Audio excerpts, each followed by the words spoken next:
So let's talk about some lead generation questions that you should be asking yourself, because if you generate more leads, you tend to make more money.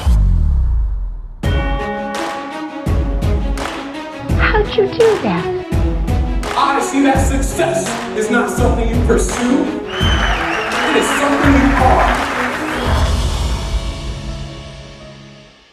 All right, so focusing on leads is directly linked to your bank account. This is why in sales they call it the pipeline. They say you got to make sure your pipeline is filled, because if you have a full pipeline, then you get money in the end.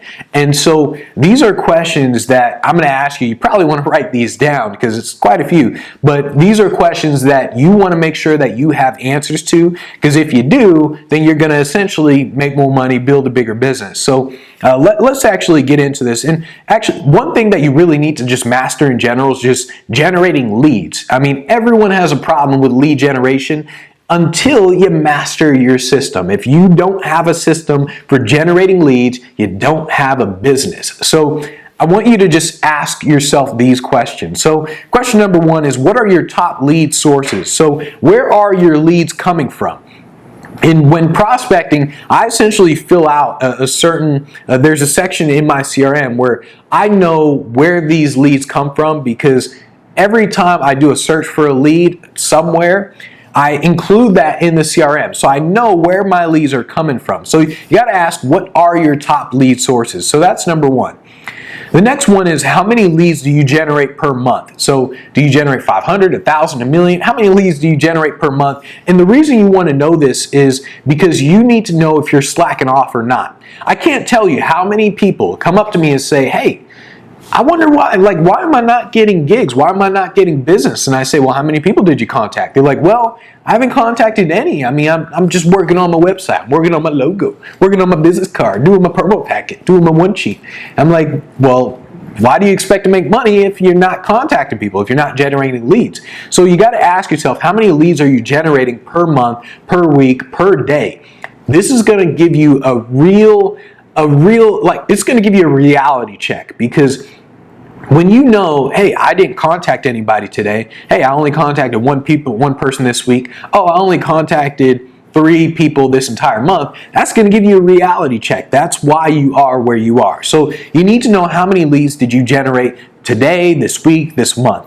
The next question is, what percentage of those leads are quality leads? So you can have 5,000 leads, but if none of them convert, if none of them actually hire you, well, now it's kind of, you just wasted your time. So you need to learn how to separate quality leads from non-quality leads. So for example, I know that the quality leads for me are award banquets and sales organizations, and the non-quality ones are seminar events. So whenever someone contacts me who does a seminar, I know that's not a quality lead. It's very likely to be a quality lead, because they just don't hire, they just don't pay. They want you to come in, speak for free, maybe sell a product, maybe not. So I know that that's not a quality lead. And so you got to think in terms of, with all the leads that you generate, which ones are quality leads.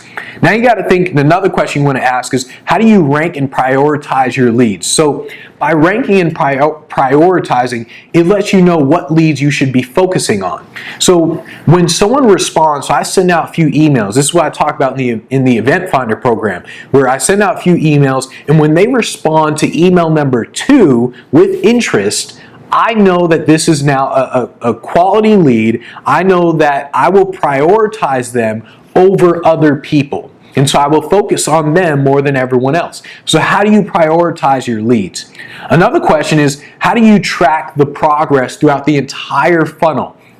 So it starts out as a lead, then they become interested in hiring you, then you send them a contract. So how are you tracking this? So maybe at first, you don't know who they are, they don't know who you are, so now you get the lead, and now you do the prospecting system that I talk about in all the programs, and then they become interested in you, then you send them the contract. How are you tracking this?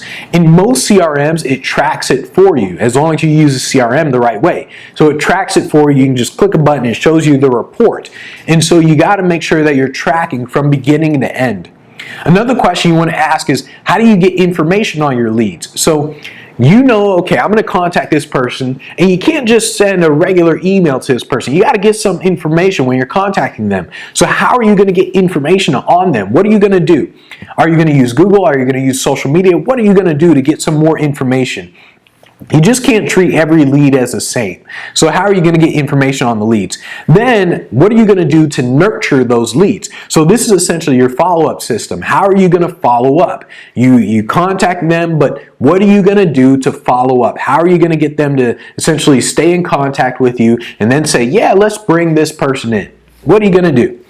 The last question that you really just want to ask yourself is, how efficient and effective are your sales efforts? So how efficient and effective are you actually being? Because you got to think in terms of the entire thing. I can't tell you how many people send me emails saying, hey, I've been contacting people, but it's not really working. And it's like, I've been contacting them and I say, look, man, you got to get Event Finder. Like, I'm telling you, the reason why your stuff isn't working is because you're just not doing it right. And so you got to ask yourself, how efficient and effective is your entire process? If it's not efficient and effective, then it's just not going to work.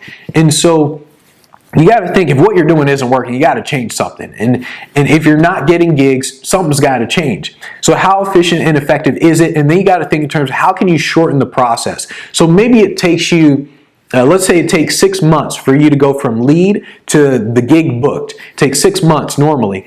Think in terms of, how can you shorten this? Like, what can you do to actually shorten this time frame to go from 6 months to 3 months, from 3 months to 1 month, from 1 month to 1 day?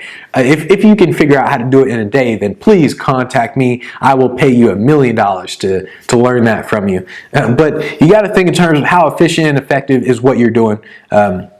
But really, you just want to start asking better questions. Just ask questions like these, because when you ask better questions, you come up with just better answers, and you start marketing your business differently. You start just making more money in general, just because the questions you asked tend to open your mind in terms of different activities that you should be engaging in. When you start to say, hey, is what I'm doing really efficient and effective? Is this really the thing that I should be doing that's going to produce this result? When you start asking better questions, you start to do things differently, and you just make more money in general. So these are the questions that you should be asking yourself in terms of just lead generation questions that's going to help you grow your business a whole lot more.